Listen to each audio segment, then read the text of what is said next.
The year is 1194. Within the once vibrant, now shadow-filled royal palace of Palermo, Sicily, the air is thick with cries of anguish. In a heavily guarded royal chamber, a woman writhes on a bed soaked with sweat and blood, her body racked by the pains of childbirth. This is no ordinary woman. It is Sybil of Acerra, Queen Regent of Sicily, and widow of the recently deceased King Tancred. Around her, frantic midwives labor desperately, attempting to bring forth the child she carries. But their pale faces and exchanged glances betray the profound gravity of the situation. Something is terribly, irrevocably wrong. What none of the exhausted attendants fully notice are the chilling glances passing between the imperial guards stationed at the chamber door, looks that speak of sinister intent, looks that seal the tragic fate of a queen who, at this most vulnerable moment, fights not only for her own life but also for that of her unborn child. In a matter of moments, the destiny of a kingdom, the continuation of a dynasty, and the life of a remarkable woman will be decided in the most brutal and unimaginable of rituals, the murder of a queen during her delivery. Even in the bloody annals of medieval history, this crime stands as one of the most shocking examples of political cruelty. How did an Italian noblewoman, once elevated to unexpected power, arrive at such a horrific end? To understand the final agony of Sybil of Acerra, we must journey back in time and uncover the extraordinary trajectory of this woman and the fateful events that led her to this appalling climax. Born around the year 1165, Sybil was the daughter of a relatively minor noble family from Acerra, a town near Naples. She grew up amidst the complex and often treacherous intrigues of the medieval Italian courtly system. While specific details of her early childhood are sparse, her destiny dramatically shifted when she married Tancred of Lecce, a nobleman whose illegitimate birth initially seemed to preclude him from high office. Yet, through a combination of cunning, military prowess, and sheer ambition, Tancred managed to seize the throne of the powerful kingdom of Sicily in 1190. At this historical juncture, the Kingdom of Sicily was not merely the island we recognize today. It encompassed the entire southern Italian peninsula, forming one of the wealthiest and most strategically vital states in the Mediterranean. It was a true maritime power, controlling lucrative trade routes, boasting a formidable naval fleet, and thriving economically as a vibrant fusion of Norman, Arab, Byzantine, and Latin cultures. Tancred's ascent to the throne was anything but peaceful. When King William II of Sicily, known as the Good, died childless in 1189, a fierce succession crisis erupted. Technically, the crown should have passed to his paternal aunt, Constance of Hauteville, who was married to the formidable German Emperor Henry VI of the Holy Roman Empire.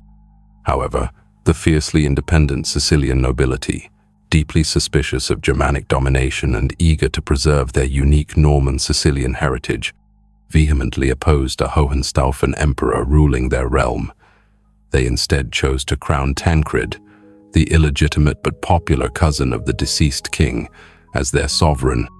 Sybil, until this point a secondary figure within the Sicilian court, was suddenly thrust into the dazzling, yet perilous, role of queen. An intelligent, astute, and remarkably perceptive woman, she quickly adapted to her new, demanding position. Contemporary testimonies describe her as determined and shrewd, playing an essential role in helping Tancred consolidate his contested power against various internal and external rivals. The first great test of Sybil's political astuteness came swiftly.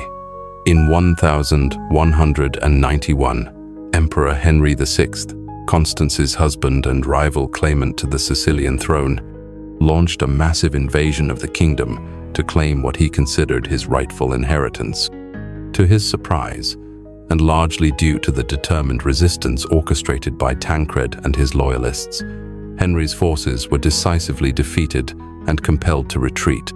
Adding insult to injury, his wife, Constance, the legitimate Hohenstaufen claimant, was captured by Sicilian forces in Salerno. This was the moment when Sybil truly shone as a political strategist.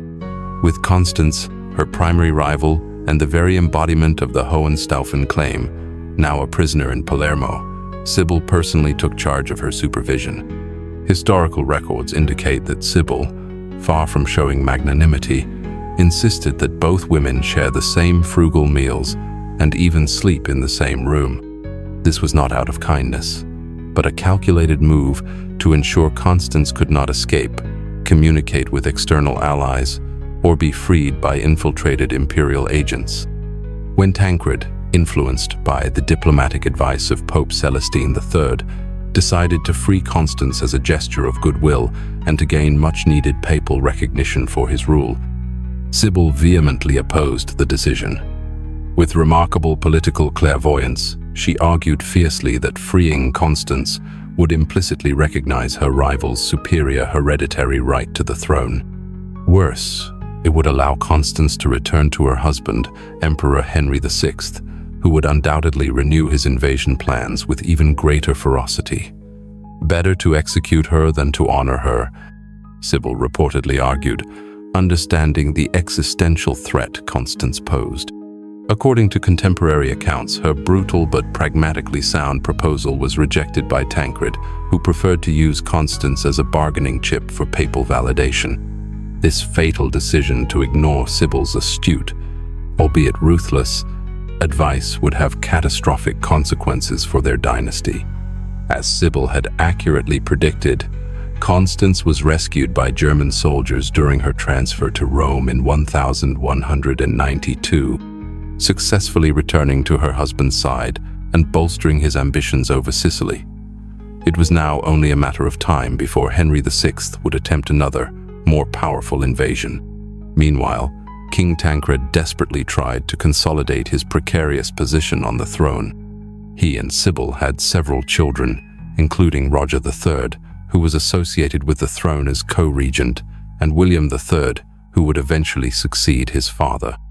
Tancred managed to maintain a fragile control over the kingdom for 4 more years, a period of constant vigilance and internal strife, until fate intervened with cruel suddenness.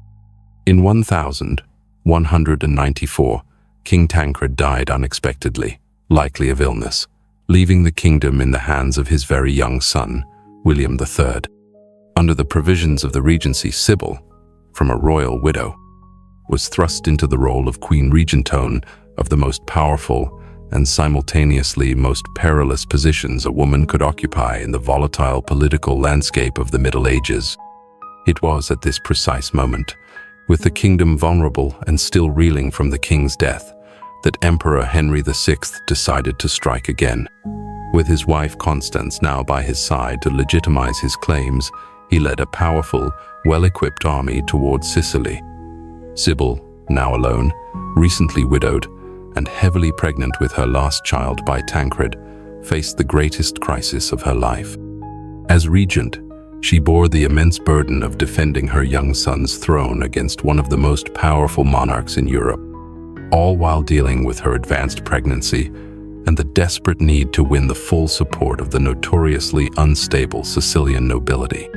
As Henry VI's forces advanced relentlessly, conquering city after city across the peninsula and then the island, Sybil found herself in an increasingly desperate and untenable position. When the invading army finally crossed the Strait of Messina, besieging Palermo, the Queen Regent made the agonizing decision to negotiate an agreement, hoping to salvage what little she could for her children and dynasty. According to the initial terms of the Treaty of Capua, her son, William III, would abdicate the throne of Sicily, but would be permitted to retain the county of Lecce, his father's ancestral patrimony. In exchange, Sybil and her remaining children would receive guaranteed protection, and their lives would be spared. On December 25th, in the year 1194, Christmas Day, Sybil was forced to witness the coronation of Henry VI and Constance as King and Queen of Sicily in Palermo Cathedral. It must have been a devastating scene, seeing her rival, the very woman she had once held prisoner and proposed to execute, now adorned with the crown that, until recently, had belonged to her husband and son. What transpired in the following days remains one of the darkest and most treacherous episodes in medieval history. Despite explicit promises of clemency and safe passage, just days after the coronation, Henry VI, notorious for his cruelty and ambition, ordered the immediate arrest of Sybil, all her children, and her most loyal supporters, including Archbishop Nicholas of Salerno and Admiral Margaritis of Brindisi, who had been instrumental in resisting his earlier invasion. The betrayal was complete and merciless. The deposed royal family was brutally taken as prisoners and shipped off to Germany, effectively condemning them to a horrifying, uncertain fate. Sybil's brave brother, Richard of Acera, who had distinguished himself in the defense of the kingdom against Henry's first invasion, was captured and, in a horrifying display, was reportedly dragged through the streets by a horse before being hanged as an example to anyone who might consider resisting the new Hohenstaufen regime. We now arrive at the most tragic and intensely debated moment in Sybil's history, the episode that earned her the macabre title of the Queen who was strangled during childbirth. Historical records firmly indicate that Sybil was indeed pregnant during her capture and the arduous journey to Germany. Some chroniclers suggest that she went into labor during her imprisonment or during this brutal transfer.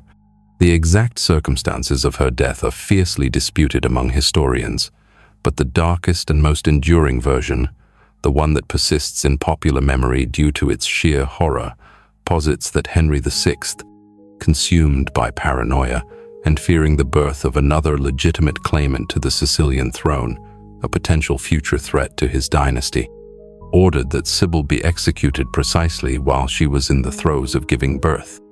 The chosen method is said to have been strangulation, a particularly cruel and intimate death for a woman already suffering the excruciating pains of childbirth.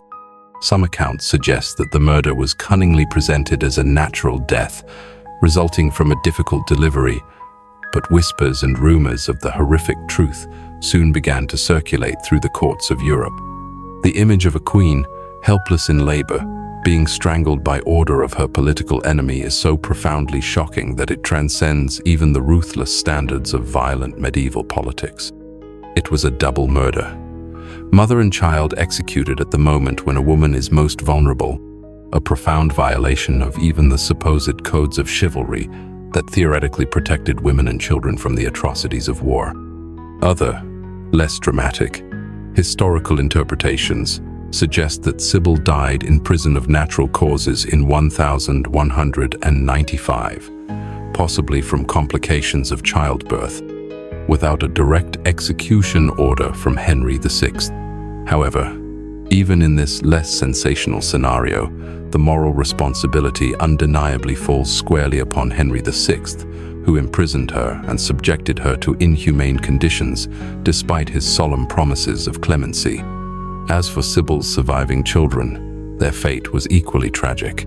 Her son, William III, the deposed young king, was, according to some sources, brutally castrated and blinded on Henry VI's orders to ensure he could never produce heirs or ever reign, dying in prison in 1198.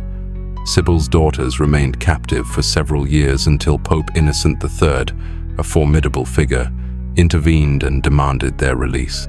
If you think medieval politics is messy, you should see my desktop files. Hit that subscribe button.